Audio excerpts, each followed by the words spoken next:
Hello, everyone, and welcome back to the channel. Today, we are doing a New Year's Joshi review roundup here. I'm very excited to do this. We're going to close it out with TJPW. So if you're coming here for TJPW Ittenyon thoughts, make sure you stick around. We're also be talking Marvelous from the 28th. We're going to talk Sareee versus MIRAI, the retirement of you. And so much more along the way. We're going to talk a little bit of everything we missed in terms of the other content we've been doing. If you're just joining us now, make sure you go out of your way to check out all the content we have been doing. We'll go from most recent to latest. You can check out the match review, Shuri versus Saya Kawatani, up on the channel right now, talking their Wrestle Kingdom 20 match and the meaning behind the victory and what it could lead to. We also have a Marigold First Dream 2026 review. I was joined by my good friend Jamie Ross to do that one. That was a lot of fun. Sareee and MIRAI, the first anniversary of the Super Rookie. Please go check that out. That was a video I had locked in for months in my head, and I'm happy it came all together right as she celebrated her anniversary. And then, of course, if you haven't checked it all already, we have your Stardom Dream Queendom 5-star review as well. Make sure you go check all those videos out. We continue to pump out some of the most Joshi content in the world. This has been the busiest week I've ever had content wise, but I have absolutely adored every minute of it. So it's only right that we get and we wrap up the Wrestle Kingdom New Year's week on the right track with a review of everything we've missed along the way. And I like to do this. Hello, everyone. I like to do something like this because I think when the new year comes around, there's a lot of hope, there's a lot of belief in every promotion, right? And I think there's a lot of potential in every promotion. And something that I hope to do, and I'll say this now because the show it hasn't been up yet, but I'm hoping to bring back more coverage of everything. I know a lot of 2025 here on the channel was Stardom, was Marigold, of course, and that's never going to go away. That will always be the main two, of course. But I want to be able to cover more of the indies, more of TJPW, more of all these different promotions because I think Joshi is as healthy as it's been in a long time. And when you are getting multiple shows in a week span that is either sold out or well over 1,000 people in attendance, you have to celebrate that. And that is what we are in the midst of. We have so many shows that are high in attendance, high in excitement, and delivering on those expectations. So we're going to talk all about that today. Um, the other promotions that I will not get to talk about today include like Actress Girls. I'm really intrigued by their roster and what they have going on there. There's some great people that cover that promotion, but if we do Joshi roundups or something of the sort in the coming months, we will make sure to include everything that we can. But like I said, I'm into everything right now. Everything in Joshi is so exciting one way or the other, whether it be a new champion, new wrestlers, and just the beginning of the new year. And this review, a lot of this review, the purpose of this is to talk TJPW. I'm so excited to talk about that show, especially the main event. But there's a lot of excitement. There's a lot to talk about throughout this show. So that's enough ramble for today. Let's get to our programming here. And we're going to start all the way back in December 2026, because I do think it's worth noting that we did have a Sendai Girls World Tag Team Championship match in the Sendai Pit. Also, the final match of Team 200 kilograms. A monumental moment. We're going to talk about Yu's retirement here today as well, but a monumental moment as one of the best and the true staple tag teams of the past 5 years of this decade, arguably the staple tag team of this decade, is now over. And in doing so, we have crowned new champions, that being Bubba Bubba Momo Banana, Eureka Oka, and Mio Momono, who had started 2025 as the champions, if I remember correctly. I think the match itself kind of lends to what Team 200 KG did the entire year, and that is solid tag team wrestling. And I said to myself, okay, what is the purpose of this match right here, right now, right at the buzzer? Do we put someone over in terms of just giving them the win, or does someone gain something from beating Team 200 KG in their final match? And I think what we got in this match, while you get some great Miyamoto Hashimoto moments, as we often do, I think what we got was Eureka Oka getting another top breakout performance. This was a match of survival for her, where you especially was doing everything in her bag to try and finish her off, and she just kept kicking out and kicking out and kicking out and surviving. And I think when you do that, and when you watch someone like a Eureka Oka, you're reminded again of how great this scene is right now, how talented this scene is right now, because Oka is someone that is well overlooked, not even just on the scene as a whole, but even in Sendai Girls sometimes. So when she's putting in a performance and when she's having these great tag team performances, it's worth talking about. Seeing her get the pin on you, even if it's a flash pin, prove that, hey, you know what? It's time to give her and Mio another opportunity to shine. So I was super duper happy with the victory here, with the decision to give them the victory. And I think overall, when you're watching these two tag teams, you're just left in happiness because of how good they both are. I don't think this is like the best these two teams have ever done. I really don't. But I do think it's a very strong match that's worth going out of your way to check out if you haven't already, especially because new champions were crowned. Sendai Girls hasn't gotten into the new year yet. They kick off on the 12th, but we know Chihiro Hashimoto versus Saida is happening on that show, amongst other things. So, incredibly exciting start for them as they continue to be one of the most consistent promotions in the entire world. Next up, and this one kind of just got posted recently, so if you haven't checked it out, it's understandable. But we head over to Gambare Pro. We have a match between Yuri and Sareee, one that I was very excited for the moment it was announced. As you know, by now, if you follow this channel, I am always going to watch the Sareee matches. I'm always going to review them, and most likely, I'm always going to praise them. But this match was always fascinating to me because I think Yuri is one of the most underrated talents in the entire Joshi scene. A big reason for that is because she is a member of Gambare Pro, a promotion that is a mostly men's promotion. Um, and Yuri mostly kind of dives into the ice ribbon parts of the world. I know she's done Stardom recently, but she's an incredibly talented individual. And this match and the way she built this match was really meaningful, and how much this match was going to mean to her.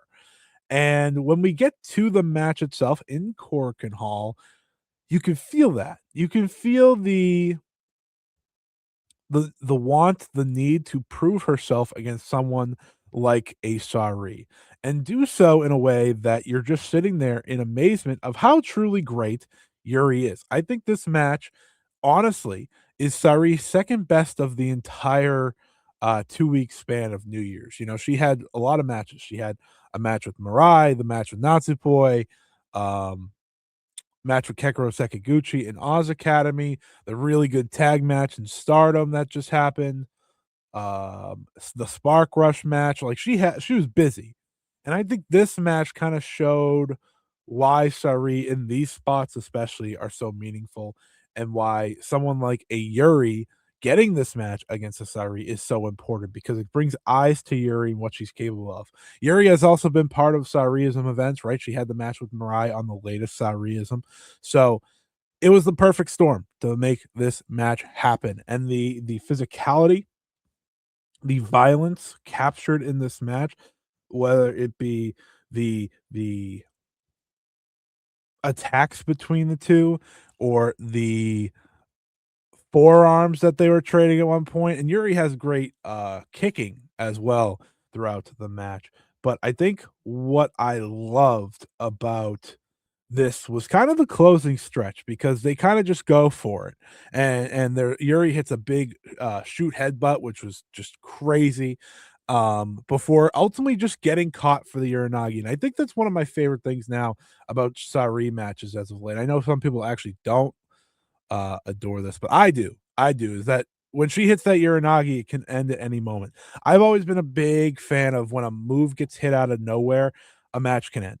And that is what she is doing with the Uranagi, especially against other opponents that, aren't her big main event opponents where she has to hit the arm trap version. But that's how this match ended. And I think for Yuri, it was another moment of, okay, I deserve not only this opportunity, but I deserve to be recognized amongst the great Joshi wrestlers of today. And if you haven't watched this match, like I said, go out of your way to watch it. It's up on Wrestle Universe. It is quite the battle, and I think it's the second best match of Saree's 2-week run here to celebrate the end of the year. Now we head over to Marvelous. We're going to talk 3 matches from this Marvelous show, starting with Mio Momono Rin Katakora, now going as Rin. I will get used to that. Taking on Atsuki Aoki and Miku Kane.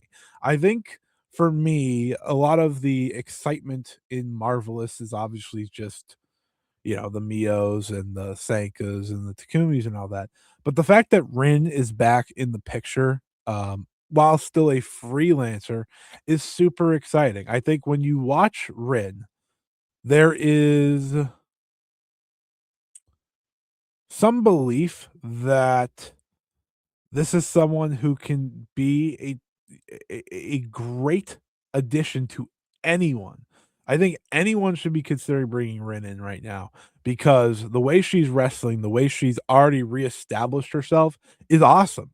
And I think Rin was always a great hand to begin with, and the fact that she's kinda walked back in after almost 3 years out of it is incredible. It's absolutely incredible, and this tag match, I think, is one of the more underlooked tags or matches of the past 2 weeks because, the big build on this Korakuen show wasn't this match. It, of course, was Sanka versus Sareee, which we'll talk about here in a second, as well as Takumi and Sareee versus Magenta.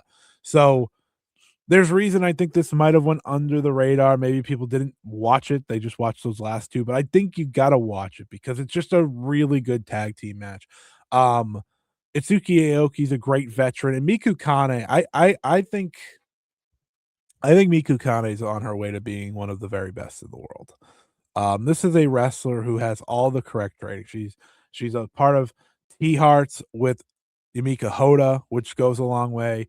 Obviously, Sareee has taken her under her wing in a massive, massive way, and they're teaming all the time. I just don't see a world where Miku Kane is anything below great. And it's a match like this, where she's away from the Hodas and Sarees and just is able to be herself and showcase herself and show what she's done.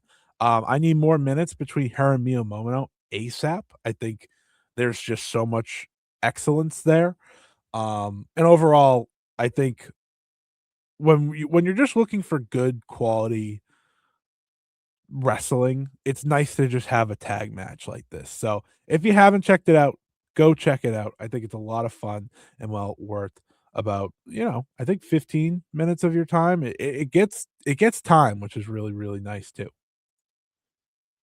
And then you had the highly anticipated singles match between Seika Akatsuki and Sareee Amioka. I'd say one of the most anticipated Joshi matches of 2025. I know for myself, it's a match, it's a rivalry that helped really raise my love for Joshi in last year. I have said it as much as anyone possibly could about Yamaoka. I think she's one of the most talented prospects we've seen in wrestling in years and years and years, and the same can truly be said for Sanka. Um, but I love watching Yamaoka in matches like this because this is her chance to be the one that kinda, leads the way, that she's in the driver's seat. And I think for so much of this match with Senka, which by the way, the animosity between these two, the feeling between these two, and watching them, sit here in a cork and with I don't know how many fans. Marvelous doesn't announce it, but have this opportunity in a semi-main event, just shows how far we've gone, in 1 year. These two have made this something that people look forward to. And the match itself is kind of a Sareee Yamaoka masterclass. She leads the way. She captains the ship, and there are levels to this, and I do think she has leveled up massively to a point that I talked about in the Sareee Yamaoka first anniversary video. If you haven't checked it out, where I did talk about this match for the first time, and we'll kind of finish it up here. But she leads. And I think it kinda shows the big gap right now between these 2, and that's not an attack by any means. I just think that's how good Yamaoka is that, between the times that these 2 have faced off, there is just a unbelievable amount of growth from her, and it helps that she's wrestling each and every week, and it helps that she is in a promotion that this is not to take away from the great training that Chigusa Nagayo does, but, Yamaoka is able to try some new things. Sanka's in a more traditional setting, right? Very old school training, where a lot of her moves are going to be the same: drop kick, shoulder block, forearms, the shoot pins, right? All of those things are super old school, and it's what sets her apart. And I don't want that to change. But when Yamaoka is able to hit spears and hit the big missile drop kick and do all these different things, it makes the difference seem insurmountable at times. But that's not to say Senka gets buried. I think her old school traditional style does her so much good, especially in matches with Yamaoka, because it's the matter of, can the old school style beat the newer school, uh, the ways of both. And ultimately it leads to Sanka hitting the big splash to get the win, kind of, her big new addition. And I think that's great. I think Sanka hitting a big time splash that absolutely, crushes Yamaoka to get the win is fantastic. And I think this match, while it is great, is just the beginning. I think that's the other important thing. Like, yes, I do think Yamaoka had the better overall performance, and it probably helps that she felt like she was leading Sanka in many ways, but it's just the beginning. These 2 are gonna have even greater matches time and time and time again, and I just can't wait for the next one and the next one after that. This match rocked. If you didn't watch it, go watch it. If you did watch it again. Why not, these 2 are leading the future, and it's as exciting of a rookie clash as you could ask for. So please, please, please make sure you go check it out. These 2 are the future, and rightfully so. And it lived up, I think, to the long time expectations for 2 rookies that were either in their first year or just coming off their first year anniversary. So awesome stuff from these 2. And then we had the AAAW Tag Team Championship match. Spark Rush, Takumi Iroha and Sareee defending against Maria and Rico Kawahata. This match kind of went as expected. Very much down to the heel pursuit of Maria and Rico, doing anything and everything they can to win. And I think when you're watching Maria and Rico, there's still a lot of them trying to figure out the heel style. I think that more kind of goes with Rico. I think Maria is more naturally a heel. I've said that before. So I think it comes easier to her. But as a tag team, especially wrestling 2 titans like Takumi and Sareee, you have to be creative. You have to figure out ways to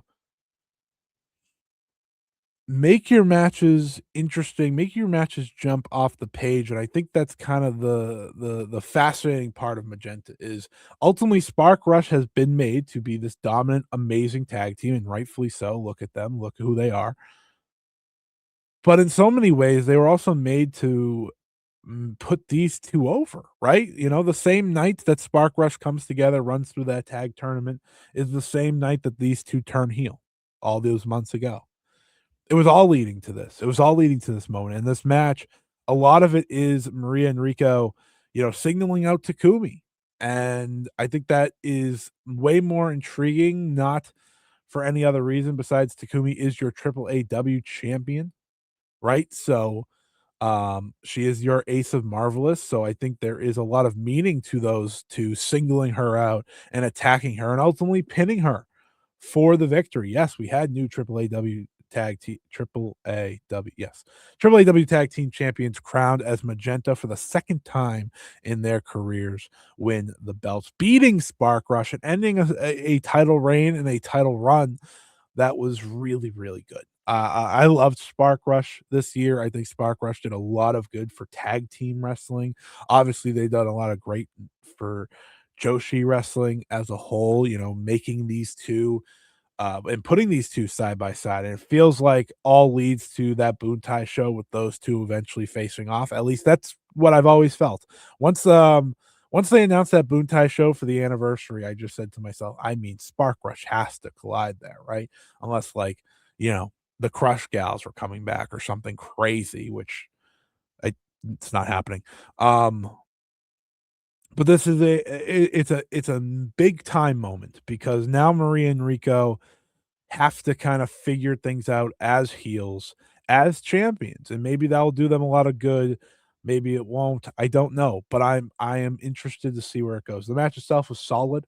Like I said, a lot of heel work, and I think that's kind of the development of the matches.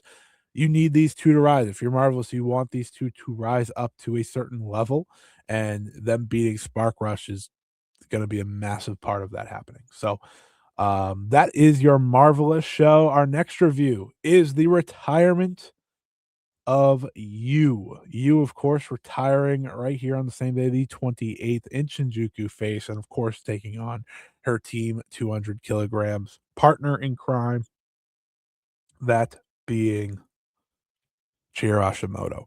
I think when it comes to Yu's retirement, there's so many different ways to look at it. And I will say this, she's gonna be missed. She's gonna be missed in a lot of ways. One, I think the big one is that, Team 200 kilograms is now gone. And that is a massive, massive change to the scene because I think everywhere kind of agreed Team 200 kilograms are like the tag team, right? Whether they enter a Stardom ring, a Marvelous ring, a Sendai Girls ring, an Oz Academy ring, whatever ring they entered, they were seen as the top dogs. And they won all these championships, and now it's gone. Now things dramatically change. Shiro Hashimoto now needs to find something else to lean on, and that's not a shot at Hashimoto whatsoever. Hashimoto is one of, if not the best big match wrestlers in the world. But when she wasn't in a big match, which was, maybe once every 2 months, she was teaming with you. Now I don't know what this looks like. I don't know what her schedule looks like. Is she gonna be in more singles matches, or is she gonna find a new tag team partner? That is a lot of the conversation moving forward, and it dramatically changes a big part of what Joshi wrestling has been the last few years because Hashimoto has been so important to it, as has you. The other thing that changes, you're just losing a solid worker at the end of the day, Yu's retirement marks uh, another end to another longtime freelancer. I know she signed with Sendai Girls this year, but another end to a longtime freelancer. And these retirements, they just add up, man. Like I know we're coming off the Tanahashi retirement, but in Joshi, I mean, Joshi had so many retirements in 2025, and they're not finished up yet. I know Yuki Miyazaki is about to retire. Risa Serra's retiring this weekend, or next Monday, I think specifically. It's just a lot. It's a lot of at a time where I feel like I'm seeing a ton of wrestlers who have given me so many moments of fandom are all wrapping things up. So, Yu's gonna be very missed. The tag team expertise is always one that I think can be overlooked by, fans, myself included. Having great tag wrestlers is never a bad thing. So, I wish her the best in her retirement. In terms of the retirement match, it was very good.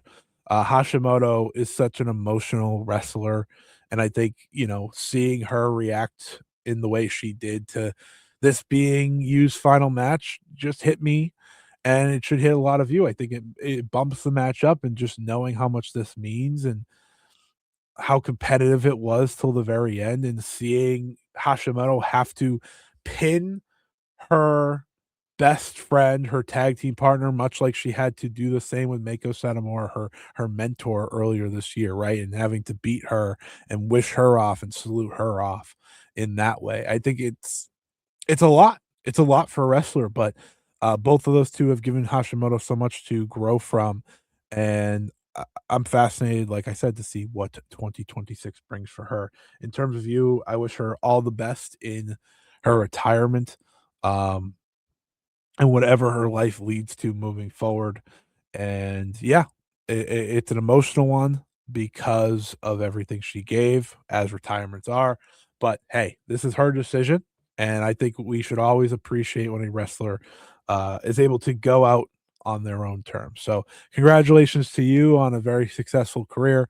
And I look forward to seeing how things go if she stays public at all. But in terms of Hashimoto, 2026 is going to be a fascinating one for her. Then we head over to Oz Academy here to talk about the total tag destruction match between BMI 2000 and Ozaki Goon, Sareee and Mayumi Ozaki. I will just start off. I was really looking forward to this match because I think BMI 2000 has done some great work over the past number of months, has done some great work in terms of kind of going other places and standing out in many ways. So when I saw this match and I saw Sareee and Mayumi Ozaki and knowing the story of this feud between these two sides, I was excited. The stipulation or the way it goes of needing the 10 count after the pin, it just doesn't work. It's very similar to that of the Tam Nakano Natsupoi steel cage match, which I don't love the stipulation of, or didn't, I should say. Where you have to pin, then you try to escape. It's just an extra level that I don't think works, and I think uh, unfortunately, takes away from the match a little bit. There's some good things here. I think Seriano has a great performance overall, especially coming one day after a brutal, brutal match with Saya Kamatani. Not even 24 hours, that is. Um, but it's an Ozaki heel match. You're gonna go use the chain, all that stuff. And it just doesn't connect with me like I wanted it to. Ultimately, Seriano pinned Ruaka, hits her with the belt, which was a big part of the story. So I'll give them appreciation that, right? Smashed her with the Oz Academy belt to get the pin. But I don't know. I didn't connect with this match like I wanted to. I didn't connect with this match like I thought I may have. And I think that's kind of the real bummer because I think the work these two sides did to make this a big time main event was well worth checking out. But maybe you like it better than I did. The stipulation plays a big part of why I didn't love it. Um, but yeah, that is your quick Oz Academy tag team main event. Actually, I don't even think it was the main event. I think it ended up being the semi main event, but you get the point. It was a fine match at best, in my opinion. I didn't get to watch this match, but we will celebrate a new Ice Cross Infinity champion because Kaho Matsushita, after a long time trying to get back into the ring, is your new champ. It didn't go the way that I'm sure anyone expected it to go, as unfortunately Minami Katsu came down with a fever the day of Ribbon Mania 2025, forcing the belt to be vacated for their Korakuen Hall show. As a result, the main event would be changed to Yuka versus Kaho Matsushita versus Karari Wakana. New champion guaranteed to be crowned. And I had thought, and I was very excited to talk the Minami Katsu Kaho match. Kaho, I had said, back when Tsukasa was retiring or going away, I guess she's not retired. But when she was kind of going away from the ring, I was like, I think Kaho Matsushita is kind of like my pick of the next great ice ribbon wrestler. I know Buki Hoshi understandably was a pick for many. Um, but I just love the potential of Kaho, and being a kick-based wrestler always helps, but the injury, the destruction of her knee essentially kept her out for so long. So long to the fact where it's like she's someone that you may have forgotten about, and she's not someone that you should forget about. She's still only 22 years old, and she was essentially gone from April 2024 until April 2025, and she has built herself back up. 2 matches, 6 matches, 5, 5, 8, 4, 6, 7, then 10 in December, to get herself back into full-time wrestling top quality shape. And now the opportunity is here with Ibuki Hoshi unfortunately injured to lead Ice Ribbon forward. Whatever that looks like, now Kaho Matsushita is in that spot. And that excites me tremendously. For me, I know I've seen part of Minami Katsu's reign. She had a very good reign. But I want to see the young talent like Kaho now lead. So I'm going to be watching. I'm going to be watching as much as I can. I like that they're doing this work with Actress Girls. I know they had kind of a combined show this week. I'm a little bit intrigued by what that may look like. Maybe a little bit more involvement between that, because I think Actress has a lot of really talented wrestlers themselves. But Kaho Matsushita is your new champion, winning in Korakuen Hall. I'm excited. I know Manami Katsu and her are going to face later this month, so maybe we'll get our Joshi roundup of the month. I kind of, this is just programming stuff, along with 2 series that I plan to introduce by the end of the month. I do think we're going to use this as kind of the leaping point to talk more of the indies on a regular basis, or at least once a monthly basis, because I think the scene just needs all that respect. I think the scene deserves all that respect. So I just wanted to say that, kind of use this as the jumping point of, yeah, we're hopefully going to talk about that Kaho versus Katsu match somewhere down the line. But congratulations to Kaho Matsushita after all the hard work to come back. She is now your Ice Cross Infinity champion. Now we'll start the new year off right. That was all the 2025. Now we start on the 1st of 2026 at the Otani Age show. This was one of the big circles of this week. It was Sareee versus MIRAI for the very first time. The work they had put in back during Saree's tenure in Marigold made you believe that this was going to be a big time singles match whenever it would happen. And it shocked many, I think, that it happened at the Otani Aid, but Mirai, now a Michinoku pro wrestler, Sareee, of course, the freelancer of the world, combined to make for just a great, great first time match. The type of match that is so good, but also leaves so much room for more. I think what we're seeing in Mirai so far, post Marigold, is trying to check a lot of things off her list. I don't know what that list maybe is, but she's seemingly checking things off a list, especially with the comeback to TJPW now. And I think a match with Sareee was absolutely on that list, and I hope it continues to be on that list, for being honest. But this felt like a perfect way for her to kick off 2026. A lot of people wondering, oh, how much are we going to see of her now since she's a Michinoku Pro? Well, based on how things are going, a lot, which is great. Sareee versus Mirai is one of the best matches of the new year so far. I know this recording, we are just 5 days into it, but still, it is. And I think that's important because you want a basis of greatness for both of these two.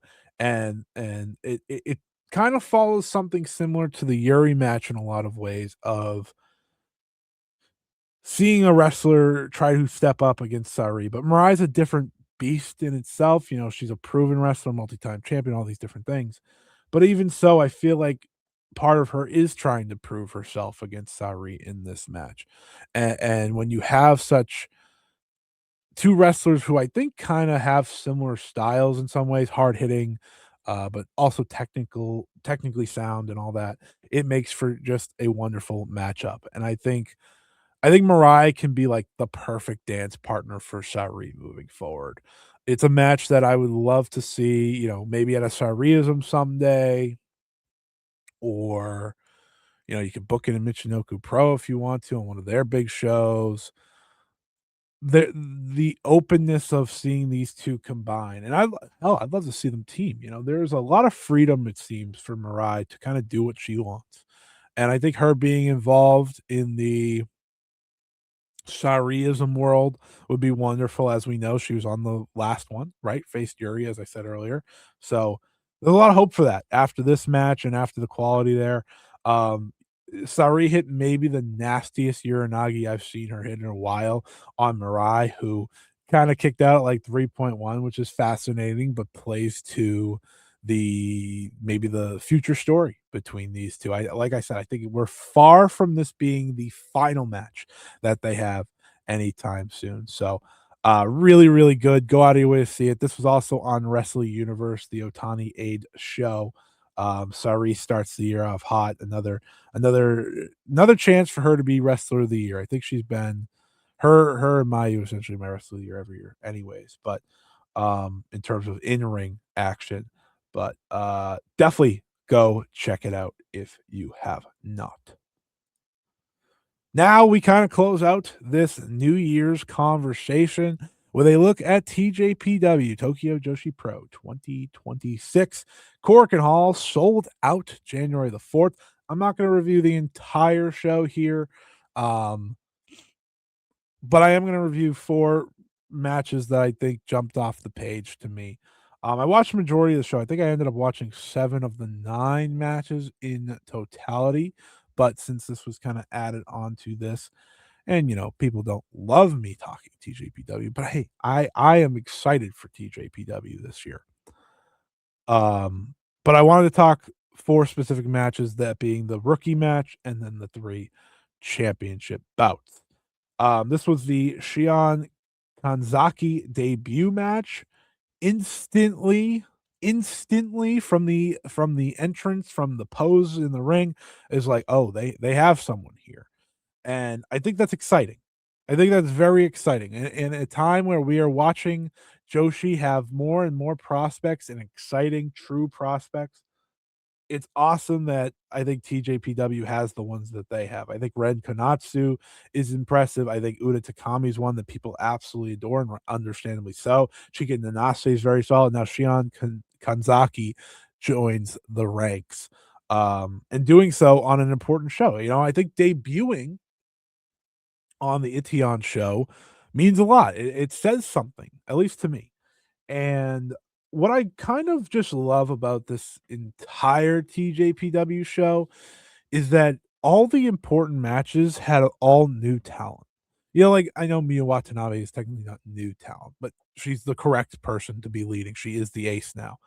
Um, but everything felt new, right? There's no Miyu Yamashita, Mizuki, Yuka, Rika, Shoko in Shoko's in her Hyper Masao match, but they're not in the big title matches.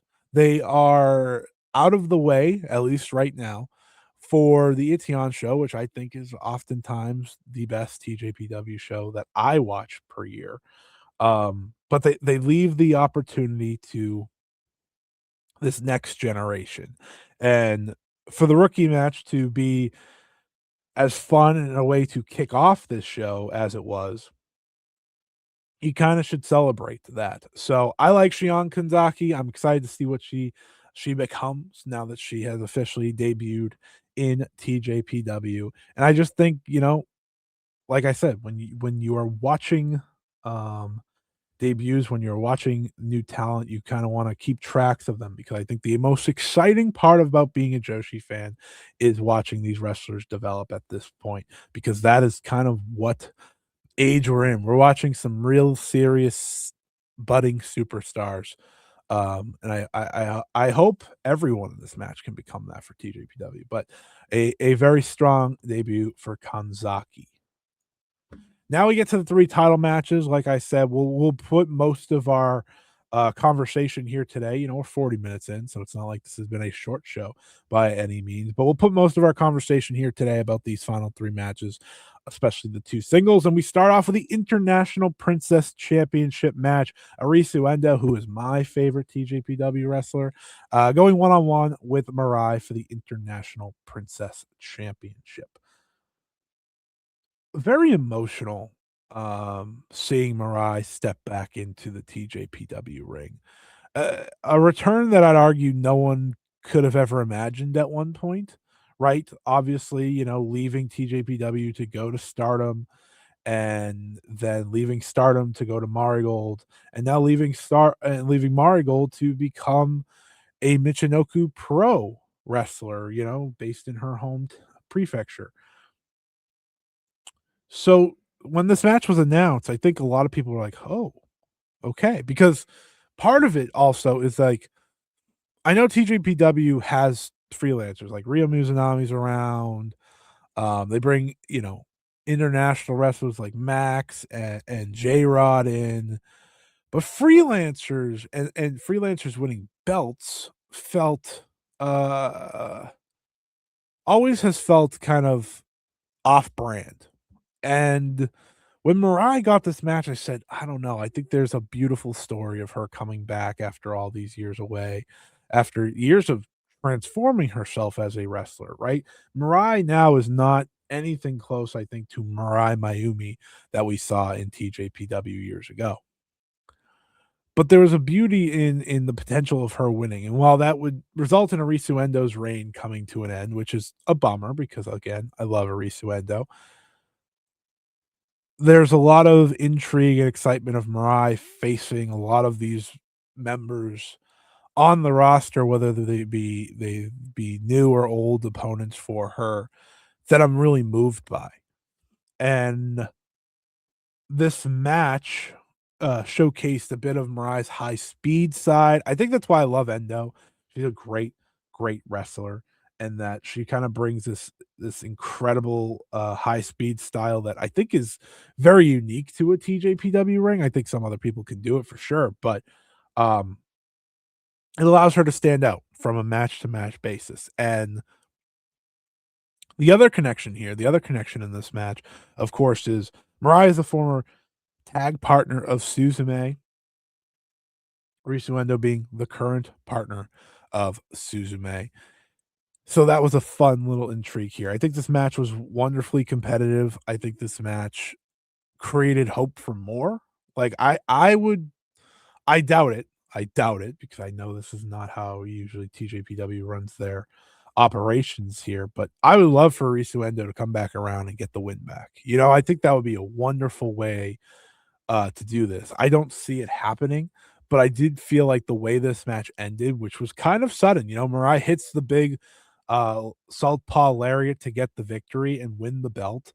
And I said to myself, man, like that feels like there's an opening there to come back and have Endo overcome. Unless Endo's going to the Princess of Princess Championship level, which I am welcoming. Um but I feel like that could be part of the story here is have her come back around. I don't know how long this Mirai reign's gonna end, but to see Mirai win this belt and the emotion on her face in what I thought was a very solid match, it was amazing. It was really amazing. Like the emotions, the maybe the realization of winning this belt, something that she's challenged for before, that, she needed to leave for it to become a reality maybe in her mind, and to come back in and to win the belt, and for TJPW to be like, "Yeah, you we want to see you succeed here," is a wonderful thing. It's a wonderful thing, and I think with this belt especially, you can do that. and it creates opportunities for, okay, who is she gonna face now? Well, we do know one, and honestly, if you were to ask me, like, what young wrestler do I want Mirai to face if she were to win this belt, it would have probably been the first choice, and that is Toga. It will be Mirai versus Toga for the International Princess Championship as Mirai's first defense. I don't think Mirai's gonna be on every show, but I think that's fine because we've seen this International Princess Championship change hands and go to wrestlers that, are going back to America from time to time. Mirai's gonna be there. They can probably book her as much as they want, as much as they ask her. Um, but I think Mirai versus Toga is an incredibly inspired matchup, an incredibly intriguing matchup, and one that I will highly be anticipating over the next number of weeks until whenever it's officially announced. So, congratulations to Mirai, a wonderful homecoming in many ways, and a wonderful way to see her kick off 2026. Now a double champion because she's also the JTO girls champion. So really cool to see her succeeding in full force after her exit from Marigold and joining Michinoku Pro. You then had your Princess Tag Team Championship match. It was Yuki Kamifuku and Wakana Uehara of Uber Eats defending against Haru Kazushiro and Yuki Aino. I I don't think this is like a blowaway tag match or any sense. I'm just gonna say that now. I was not walk away saying like, wow, this is an amazing, amazing match. But what I did walk away from is again kind of applauding TJPW. I feel like for so long when I was really, really locked in, I'm not going to sit here and act like I'm at all an expert on this roster anymore because I'm not. I'm far from it. But the beauty of the new year for me is okay. I'm going to dive in. I'm going to watch, and I'm just going to take it in. And what I love about this match is seeing Wakana Uehara in this match, seeing Haru Kazushiro in this match. Haru Kazushiro is someone that they clearly are very high on. I made sure to feature her in our debut Future of Joshi um post that we or not post video that I did. She's been around now since 2023 and she's been slowly rising up the roster, rising up the card, and to put her in this opportunity on January the 4th at this show, known as one of the biggest shows of the year for TJPW, is very meaningful. It's again one of those things you always ask for. And she has a solid veteran next to her in Yuki Aino, who I think herself has been a great success story for TJPW. Yuki Kamifuku is kind of the one that's from when I first started watching. I think she was international princess champion or had just won it, whatever that may be. She's the only name that's, been steadily, like, to me, in the conversation since I started. And I think her and her teaching Wakana works well. But I just kind of wanted to give a shout out to the belief in Kazushiro here because giving her this opportunity tells me they believe in her and they have high hopes for her. She's still only 17, so uh she's still a student, she's still learning, but when you see a wrestler that they're clearly invested in, you get excited about that. You welcome that. So, while the match itself, he had Uber Eats successfully defend, isn't anything that I'm going to like remember necessarily at the end of the year. It was an important one, I think, and one that hey, I welcome everything that they tried here. So, that was cool to see and a fine tag team defense for Wakana and Kamiyu. Now let's talk about the main event. Honestly, the reason I was doing this entire video before it even happened was because I wanted to talk about this main event. Because I think more often than not for me over the past couple years, this main event of this show is often my favorite TJPW match of the year because you're going to have a packed Korakuen. You're going to have two of the very best the company have. They always put their best foot forward on this main event specifically. And when I saw Suzume was getting the opportunity, I was elated because I think Suzume is someone who has had an interesting past year or two.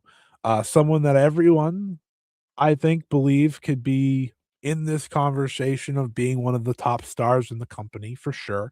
And she had the International Princess title reign that I think had its bumps and had its highs and had its lows. And there's matches I really like from it. There's matches I said, oh, I thought that would be better. I think that's natural for title reigns. But she's going in there with the ace. She's going there with Miu Watanabe, who's one of the best wrestlers on the entire planet. And based on the way this match went, one of the best big match wrestlers we have today. When I say one of the best big match wrestlers, I think for me, when I watch a big match, there are wrestlers who have their style and have their way of telling stories in the ring.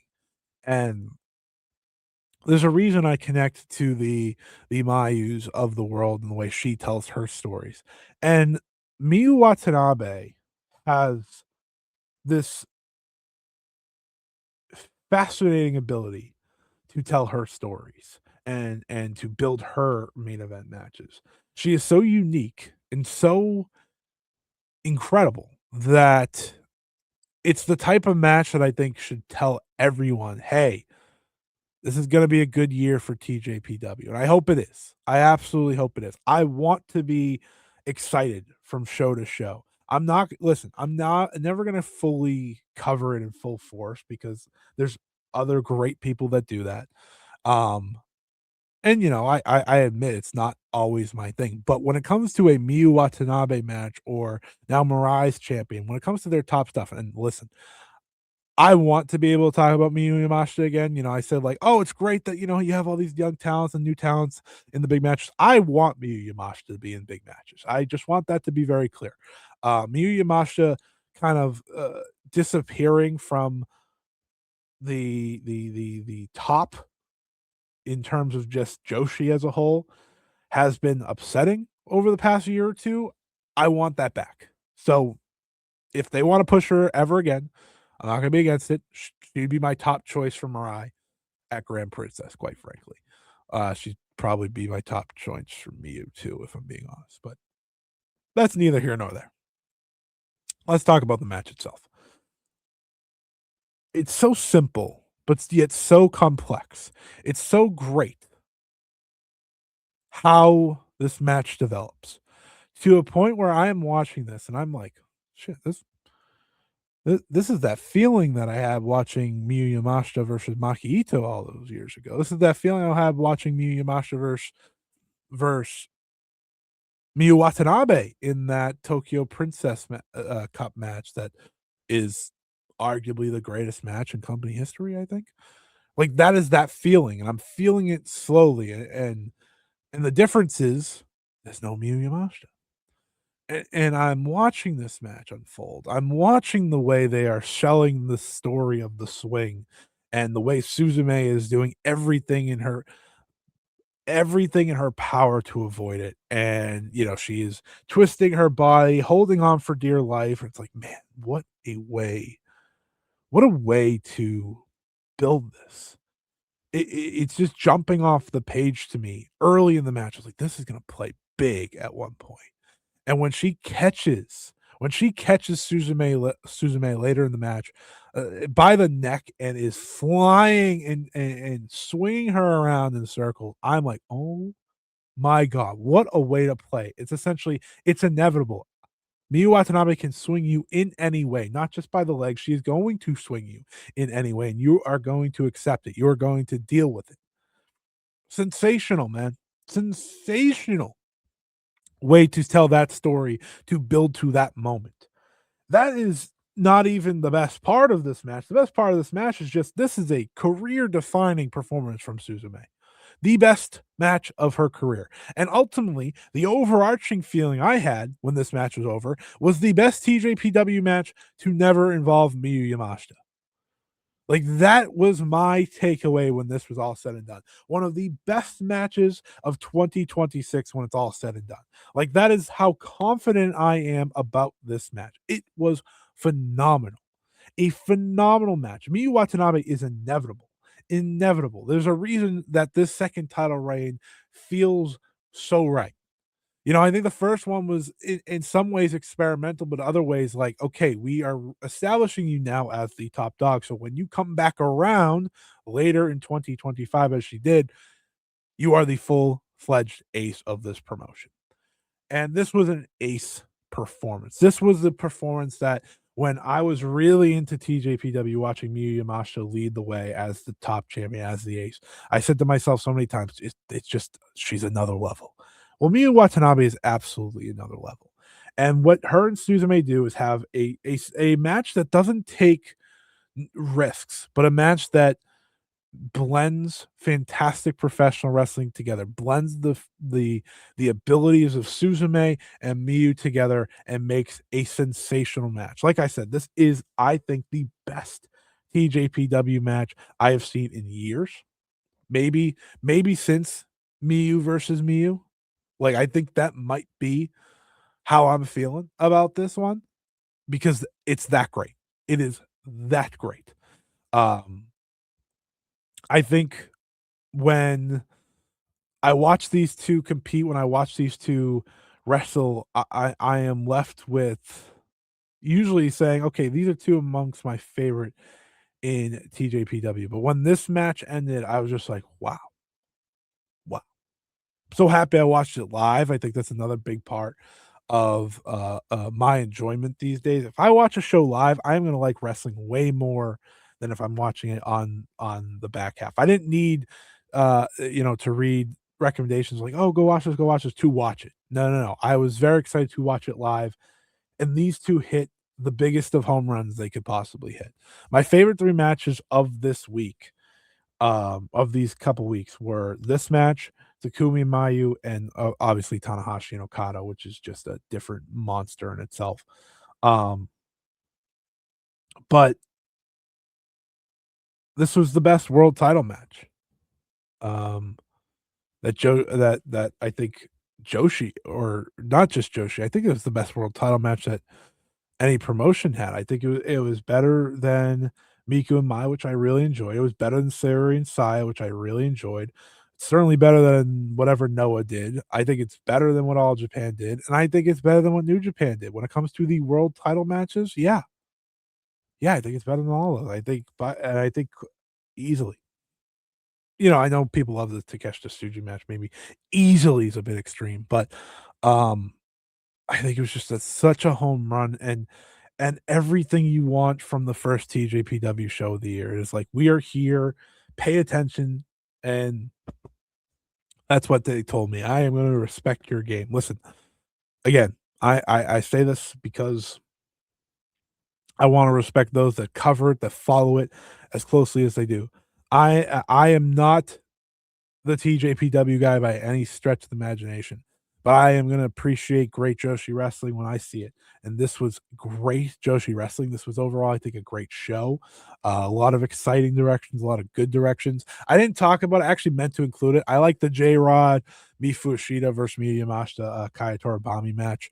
I think that was really good. The Kaya Toribami's really developed from the last time I paid attention. Um, I really love Mifu Ishida. That's someone who, when they signed her last year, I was like, she could be a big deal, and she lost, so it's fine. But I'd love to see her get pushed. I think J Rod is someone that you kind of keep bringing back, for sure. Kind of like they bring Max back all the time. I would love to see that. And, Miyu Yamasha's Miyu Yamasha. But this match, I recommend to you. And I've done the reviews for the other two big shows and all that. But if there's one Joshi match I am gonna recommend that you check out on this channel, if you're watching this channel and you're mostly a Stardom or Marigold fan and you wanna go out of your way to watch it, go out of your way to watch this one. It is a sensational world title match, a sensational main event, and one of the very best matches, I think, of 2026 when it's all said and done. Yes, we're 5 days in, but that's how great it was. Miyu Yamashita, Shoko Nakajima, Mizuki, Urika Tatsumi, they're all great, but Miu Watanabe is the top dog now, and this was the ultimate sign of just that. She got the best match of Suzume's career, a fantastic performance out of her, and I'm excited. I'm excited. I'm excited for what the rest of 2026 will look like for TJPW. I know this weekend they're crowning their number one contender for Grand Princess. In a, I believe the match was Yamashita, Tatsumi, Shoko, Yuki Arai, Max the Impaler, maybe one more. Did I say Shoko Rika? Who is it? Let me go see before we get out of here, huh? Let me go see. But it's a match I'm excited about. Um oh, Mizuki, duh. Yeah, number one contendership, survival elimination match. That's gonna be an exciting one. I'm intrigued by all those matchups. And hell, I would go as far as say give Miu Watanabe each and every one of those matchups this year. But Miu Watanabe immediately on MVP watch as well.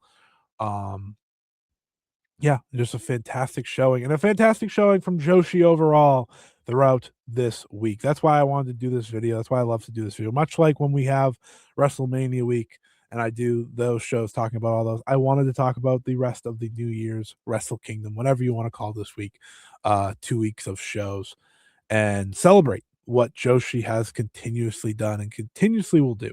2026, I think, can be one of the most special years Joshi has. And I think for myself and many others, it is as exciting as it can be right now. So, thank you everyone for listening. Thank you everyone for tuning in once again. If you have listened to all of the videos, none of the videos, if this is your first time in because you're a big TJPW fan, you're like, oh, let's see what this guy has to say.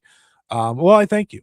I thank you. I am here to just enjoy Joshi wrestling and talk about it and love it. So that's what I hopefully accomplish with this video, and hopefully you all accomplish while checking out my content. I hope I help you maybe love Joshi a little bit more too. So thank you for joining me. We'll be back on Wednesday. Wednesday, yeah. Back Wednesday. 5-star Joshi Awards. We'll reveal the winners of each award. I'm back on Friday with the Joshi predictions, and I'll probably take a week off. Though Stardom has 2 Cork and Margot has a Cork, and we'll probably do one big video talking about that. We'll do a Joshi weekly sometime next week. And then hopefully we'll get to the 2 new series I have on our way celebrating the anniversaries of Sareee and Miu Watanabe. 2 anniversary series that are coming your way beginning by the end of this month. So hopefully, you'll be excited for that. But that is it for me this time around. I'll see you on Wednesday for the award show. Hopefully, you enjoyed this show, however. And if you want more coverage of any of these promotions we talked about or any other promotions, leave a comment below. Let me know, what do you want to see me talk about in 2026? And thank you. Thank you to you all who subscribe. It means so much to me. And if there's more content, if there's more I can do talking Joshi, you let me know, because I am trying to learn all the way around like you all. I love Joshi wrestling. It is the best wrestling in the entire world, and I think this 2-week span just proved that all over again. So, thank you for listening, and until next time, everyone, so long. See you later. Bye-bye.